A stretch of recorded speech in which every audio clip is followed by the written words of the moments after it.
सो hey guys, मेरा नाम अभय है और मैं पिछले शायद 1-1.5 साल से शायरी लिख रहा हूँ।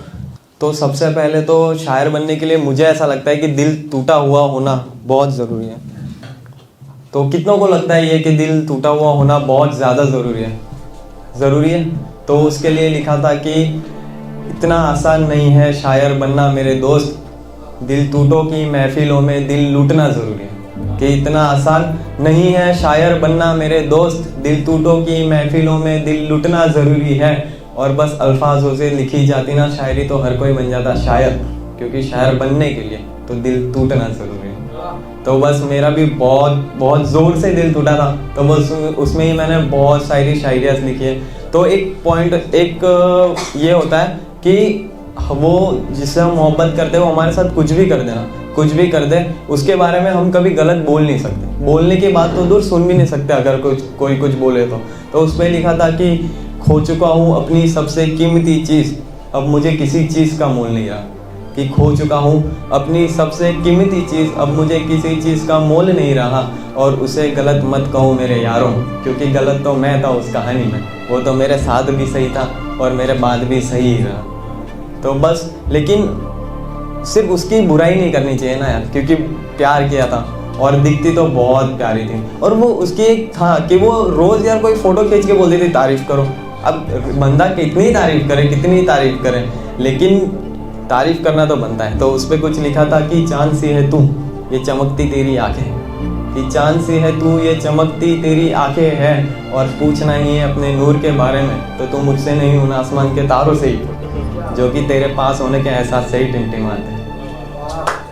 सबसे बड़ा डर क्या होता है पता है? जब ब्रेकअप हो जाता है, कि जब देखोगे उसे किसी और के साथ तब क्या। जैसे संवारती थी वो तुम्हारे बिखरे बाल, लेकिन अब किसी और के सवारेगी तब क्या होगा। वही ना कि जैसे जकड़ती थी वो कस के तुम्हें अपनी बाहों में, लेकिन जब किसी और को जकड़ेगी तब क्या होगा। और छोड़ो, उसने तो लगा लिया अपना दिल किसी और से, पर क्या तुम्हारा दिल किसी और से लग पाएगा? और फिर जब मुझे पता चला कि वो किसी और के साथ रिलेशनशिप में आ गई है तो बहुत रोया। लेकिन कितने दिन, 2 दिन, 3 दिन, 4 दिन, 1 साल, 2 साल। तो उस पर कुछ लिखा था कि अब तुझे किसी और के साथ देख मैंने रोना छोड़ दिया, तेरी उन यादों के चद्दर के तले मैंने रातों को सोना छोड़ दिया। कि अब तुझे किसी और के साथ देख मैंने रोना छोड़ दिया, तेरी उन यादों के चद्दर के तले मैंने रातों को सोना छोड़ दिया। और चाहता तो तेरी तरह मैं भी लगा लेता अपना दिल किसी और से, पर मसला यही है ना कि तेरे बाद हमने दिल लगाना छोड़ दिया। और फिर मुझे होता था कि यार उसको एक दिन पछतावा है कि उसने बहुत गलत किया है, क्योंकि मैं 2 साल तक डिप्रेशन में था, उसका ना मैसेज ना कॉल। तो फिर वो दिन आया।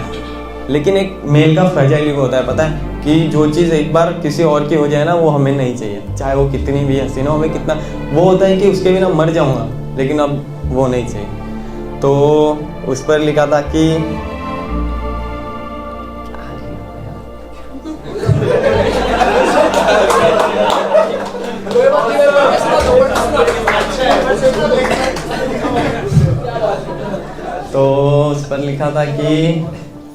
अब मैं तुझे नहीं चाहता पर तेरे अलावा ये सारा ज़माना चाहता हूँ। कि अब मैं तुझे नहीं पर तेरे अलावा ये सारा ज़माना चाहता हूँ।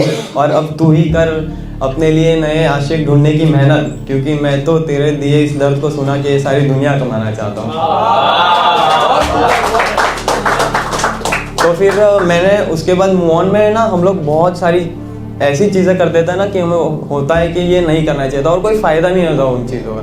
तो मैंने भी 5 रिलेशनशिप ट्राई किए कि मूव ऑन हो जाए, लेकिन कुछ नहीं होता।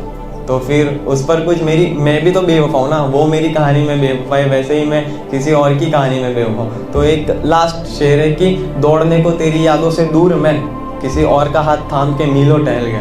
कि दौड़ने को तेरी यादों से दूर मैं किसी और का हाथ थाम कर मीलों टहल गया, पर जब भी याद आई तेरी मैं बेवफा बनकर फिर किसी गैरों की बाहों में सैल गया। कि जब भी याद आई तेरी मैं बेवफा बनकर किसी गैर की बाहों में सैल गया। बस भूल गया।